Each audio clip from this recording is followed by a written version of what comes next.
최근에 달러화는 한두 달 기간 동안 크게 약세를 보여왔고, 반면에 미국 국채 금리는 크게 오르면서 미국 국채가 더 이상 안전자산 역할을 하지 못하는 거 아니냐, 이러한 우려들이 커지고 있는 상황입니다. 물론 분명히 4월 초에 상호 관세뿐만이 아니라 여러 가지 트럼프의 정책들로 인해서 미국에 대한 신뢰도 저하 문제가 생겼던 것은 맞지만 지금 그러한 우려는 조금 과도한 측면이 있다고 생각을 하고 있습니다. 우선 첫 번째로 말씀드릴 부분은 미국 국채 금리가 크게 오른 것처럼 보이긴 하지만 연초 대비해서는 여전히 낮은 수준이고, 이는 다른 주요 선진국들의 국채 금리가 연초 대비 크게 높아진 것과는 굉장히 대비되는 부분입니다.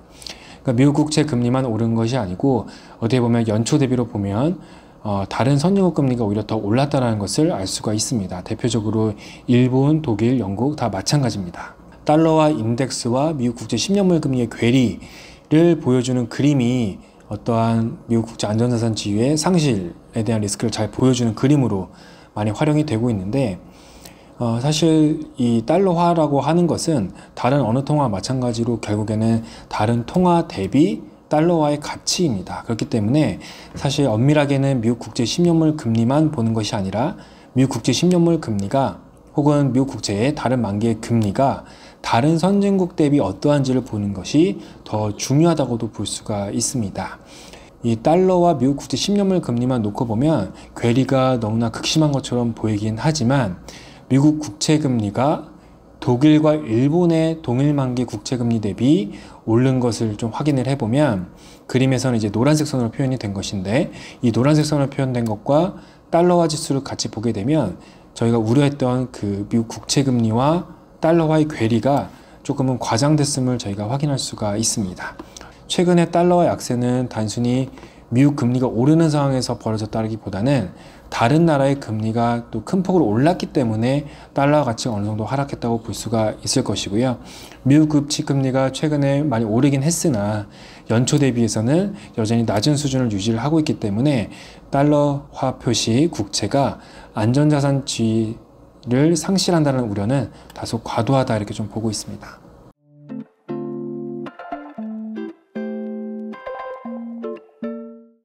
만약 안전자산 지위 여부가 미국 국채의 향방을 결정한다라고 하면 사실은 미국 국채에 대해서 굉장히 부정적인 의견을 낼 수도 있습니다.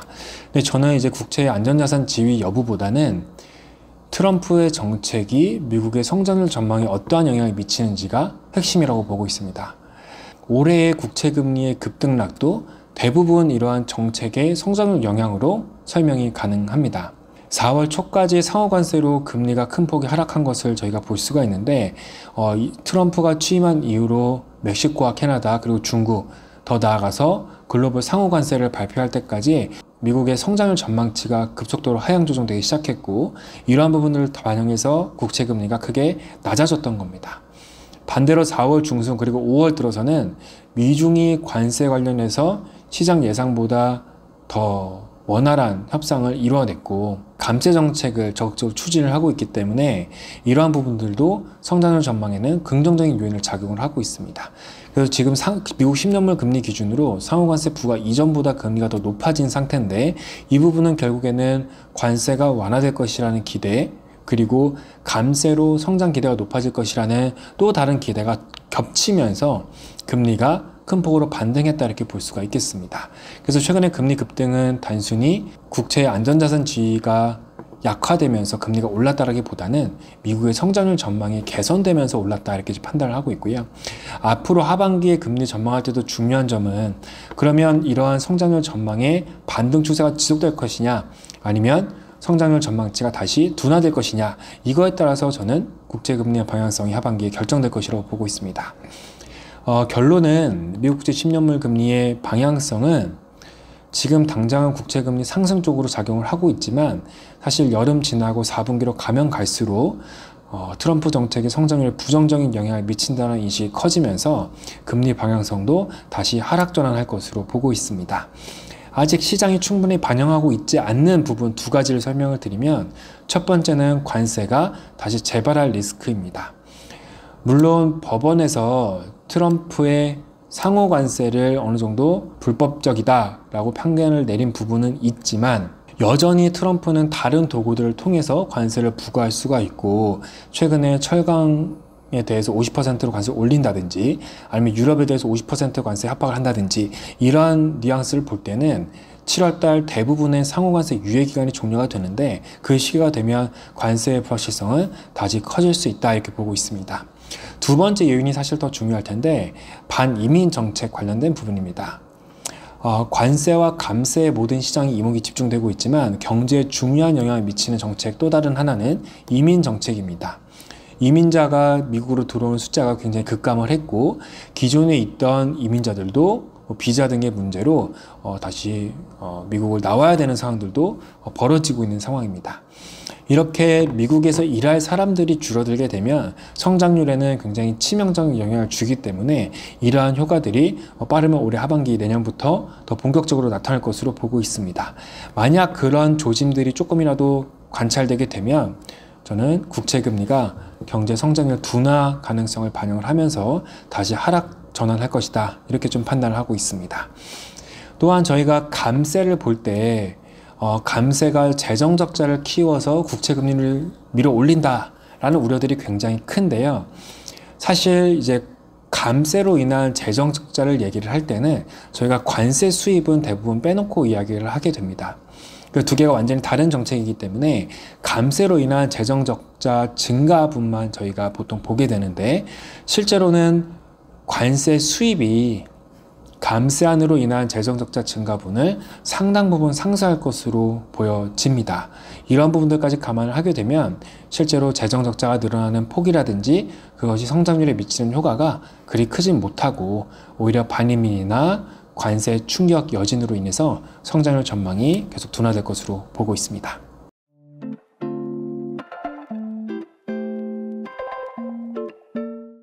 네, 우선 저희 미국의 기준금리는 올해 9월부터 인하를 다시 재개할 것으로 보고 있습니다. 아직까지는 경제지표들이 너무나 양호하기 때문에 연준 입장에서는 기준금리를 인하할 요인이 사실상 없는 상태고요. 이번 달 6월뿐만이 아니라 이번 다음 7월달 FOMC에서도 기준금리 동결을 이어갈 것으로 보고 있습니다. 9월 정도는 되어야 성장률 둔화 가능성들이 조금 생기면서 연준이 천천히 인하할 것으로 보고 있고요. 올해는 9월, 12월 두 번 정도의 기준금리 인하를 조금 천천히 진행하는 반면에, 내년에는 상반기 중에 3회에 더 추가 인하를 예상을 하고 있습니다. 내년 초가 되면 실제로 경제 둔화가 더 확인이 되면서 연준 입장에서도 너무 느린 속도보다는 조금 더 빠른 속도로 기준금리 인하를 할 수 있다라고 보고 있고, 결국 그 근거는 앞서 말씀드린 트럼프의 다수의 정책들이 성장률에 결국 부정적인 영향을 미칠 것으로 보고 있기 때문에 연준 입장에서는 지금은 인플레이션 때문에 동결 기조를 유지하더라도 결국에 내년 초에 가면 기준금리 인하 속도가 조금 더 빨라지지 않을까, 이렇게 좀 보고 있습니다. 기준금리 인하에 따라서 2년물 금리도 올해 3분기부터는 꽤나 빠른 속도로 하락을 할 것으로 보고 있고요. 10년물 금리의 경우에도 연말에 4.2% 수준까지는 하락할 것으로 전망을 하고 있습니다. 저는 미국 국채 10년물 금리의 균형 범위를 4.2에서 4.5% 정도로 판단을 하고 있습니다. 이 균형 범위라고 하는 것은 미국 경제가 호황도 아니고 그렇다고 뭐 크게 둔화되는 것도 아닌 그런 굉장히 미지근한 상태의 경제 상황에서 10년물 금리의 적정 레벨을 의미를 합니다. 이 10년물 금리가 4.5%를 넘어선다는 것은 단순히 펀더멘털이 아니라 수급적인 요인들도 굉장히 부정적으로 영향을 미쳤을 때 10년물 금리가 4.5% 위에서 머물 수 있다, 이렇게 좀 판단을 하고 있고요. 지금은 펀더멘털이 가면 갈수록 둔화될 것으로 보고 있기 때문에 이 균형 범위 4.2에서 4.5%의 하단에 해당하는 4.2%의 연말까지 점점 가까워지지 않을까, 이렇게 좀 판단을 하고 있습니다. 내년 초에는 기준금리 인하 사이클이 더 빨라질 것으로 보고 있기 때문에 10년물 금리가 4% 초반대까지 더 추가 하락을 예상을 하고 있습니다. 지금 미국 국채 시장을 볼 때 가장 중요한 것은 미국 국채 금리의 움직임을 어떤 국채의 안전자산 지위의 상실 여부로 보는 것이냐, 아니면 과거처럼 결국에는 성장률과 인플레이션 전망에 따라서 움직이느냐, 이 두 가지를 혼합하거나 선택을 해야 되는데, 미국의 성장률과 인플레이션 전망에 기반해서 국채금리를 전망하는 것이 여전히 유효하다고 보고 있고요. 미국의 성장률 전망을 가로짓는 결정짓는 요인은 결국 트럼프의 정책인데, 트럼프의 정책은 종합적으로 봤을 때는 성장률이 부정적으로 보고 있기 때문에 그러한 인식들이 더 커지게 되면 올해 하반기에는 다시 미국 국채 10년물 금리가 하락하지 않을까 이렇게 판단을 하고 있습니다. 네, 지난 한 1, 2년 이상 동안 이 채권 V 채널에서 미국 국채의 기본적인 내용과 시황에 대해서 꾸준히 말씀을 드려왔습니다. 당연히 전망이기 때문에 맞은 적도 있고 틀린 적도 있고 다양한 의견들이 있었지만 그래도 꾸준히 시청해 주신 분들께 감사의 말씀을 드리고요. 당분간 개인 사정으로 주간 시황을 전달드리지 못해서 조금 아쉽게 생각하고 다음에 또 기회가 있으면 더 좋은 내용으로 찾아뵙도록 하겠습니다. 네, 그동안 감사했습니다.